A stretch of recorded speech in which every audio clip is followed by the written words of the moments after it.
Assalamualaikum warahmatullahi wabarakatuh. Selamat malam. Adapun tujuan saya membuat sebuah video presentasi ini yaitu untuk mempresentasikan sebuah final project di mana tentang bisnis intelligence analysis yang diadakan oleh Rakamin Academy bersama dengan Bank Muamalat. Sebelum ke pembahasannya, saya ingin memperkenalkan diri terlebih dahulu. Perkenalkan, nama saya Ali Fikrullah. Saya merupakan seorang mahasiswa ilmu komputer tahun ketiga di Universitas Lampung.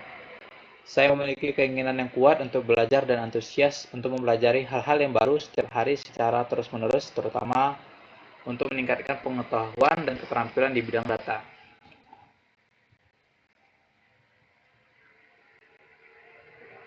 Jadi di project Based Internship ini sendiri, untuk final test ada diberikan sebuah studi kasus.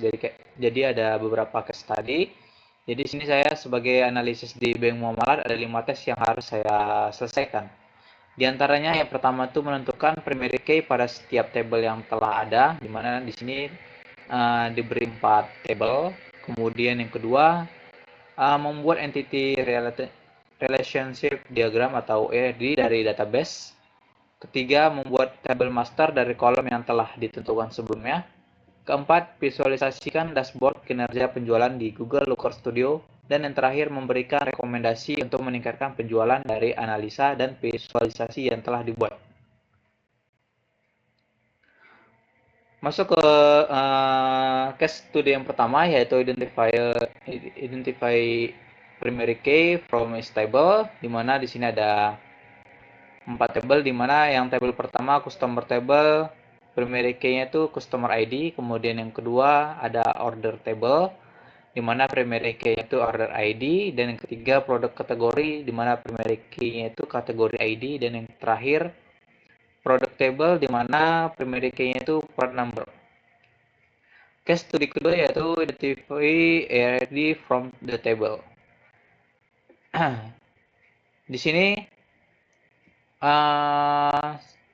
sesuai yang telah disebutkan sebelumnya, untuk primary key itu di customer ID, produk number, produk kategori itu kategori ID, order itu order ID. Dan di mana untuk produk itu sendiri dia memiliki foreign key, dia mengambil dari table produk kategori. Kemudian di order sendiri ini finalnya dia itu mengambil customer ID, kemudian mengambil pro number sebagai foreign key-nya. Di sini selain itu ada tipe data, contohnya di sini untuk table order ID itu untuk dia itu karena primary key kita memakai integer karena akan berurutan 1, 2, 3 dan seterusnya. Kemudian date memakai tipe data date, kemudian customer ID memakai tipe data integer, pro number menggunakan tipe data varchar yang hanya bisa diinput sampai 5, kemudian quantity itu menggunakan tipe data integer. Masuk ke case studi berikutnya yaitu membuat sebuah master table, di mana di sini saya menggunakan tools Visual Studio Code. Saya menggunakan SQLite 3 yang terhubung dengan Visual Studio Code. Jadi untuk query-nya sendiri itu saya membuat sebuah table baru. Jadi saya membuat table baru dengan nama master table. Kemudian di master table ini dia akan menampilkan apa saja. Dia akan menampilkan 8 data, di mana 8 data ini sudah ditentukan sebelumnya. Saya mengambil date, kemudian saya berikan nama order date, kemudian kategori name saya beri dengan kategori name, kemudian product name saya beri nama product name, price saya beri nama product price, quantity saya beri nama order KTA, kemudian untuk total sales itu saya mengkalikan quantity dengan harga price, kemudian customer email saya beri nama cus email, customer CT saya beri nama cus CT. Kemudian di mana di sini saya mengambil table order sesuai yang saya sebutkan sebelumnya, bahwasanya Di 3 table ini dia berkumpul di satu table, yaitu table order, karena dia memiliki semua elemen ketiga table ini. Oke, dari from table order, kemudian kita ingin mengambil data-data dari table lainnya. Kita menjoinkan dengan table customer.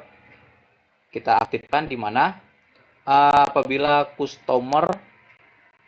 table customer, kemudian bagian customer ID itu sama dengan order di bagian customer ID. Jadi dia ini primary key dan ini foreign key.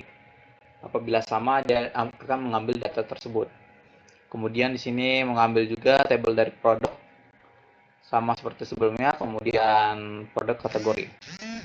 Dan terakhir, karena di final testnya menyebutkan bahwasanya diurutkan berdasarkan order date, maka di sini saya memakai perintah order by di order date. Oke, kemudian case study selanjutnya yaitu membuat sales performance dashboard. Jadi ini dashboard yang telah saya buat, di mana saya mengambil tema warna hijau sesuai dengan tema dari Bank Muamalah sendiri, itu berwarna hijau. Jadi untuk dari segi warna menurut saya sini sudah memenuhi untuk segi dari visualisasinya. Kemudian di sini saya menampilkan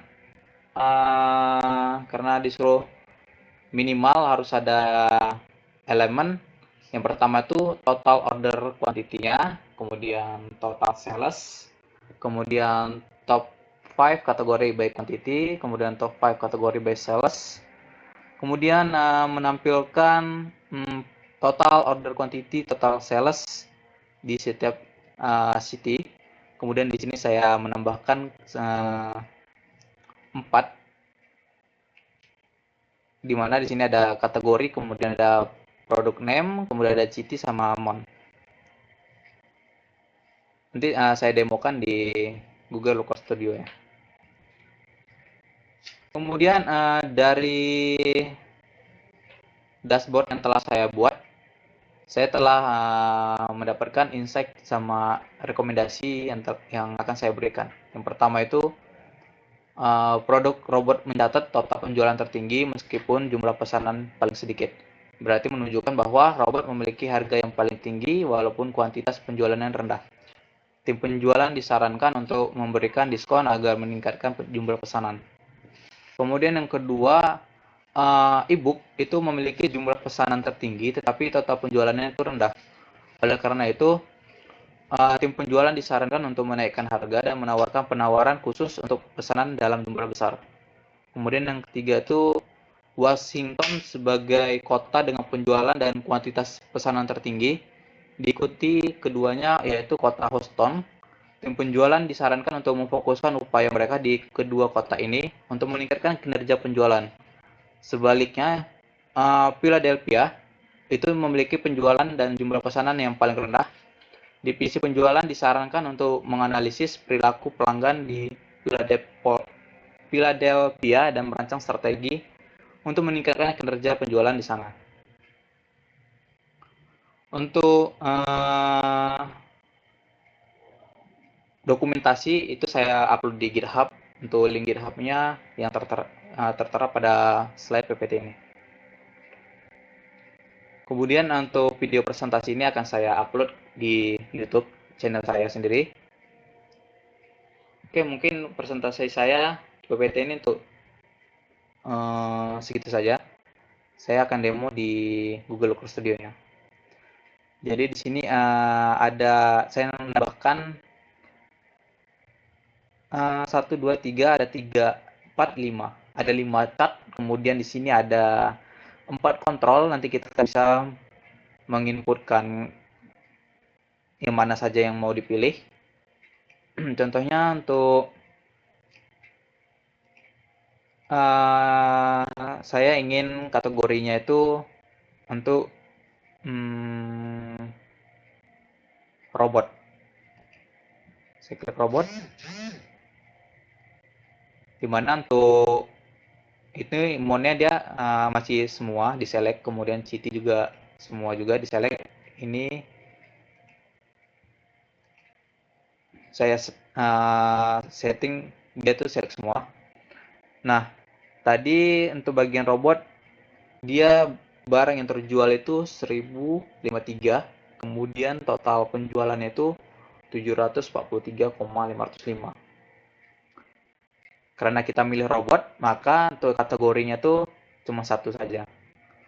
Kemudian di sini ada terpampang semua cheat yang ada, kemudian dia akan menampilkan total order quantity sama total sales yang yang didapatkan di kota tersebut.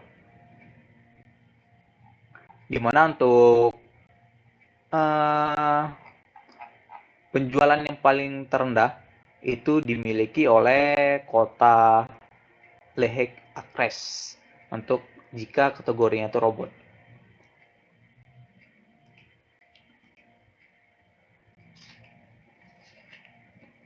Mungkin cukup sekian presentasi dari saya. Apabila ada salah dalam menyampaikan materi ataupun ada kesalahan saya dalam menyampaikan insight yang saya sebutkan, mohon dikoreksi. Saya tutup untuk presentasi saya ini. Akhirul kalam, assalamualaikum warahmatullahi wabarakatuh. Selamat malam.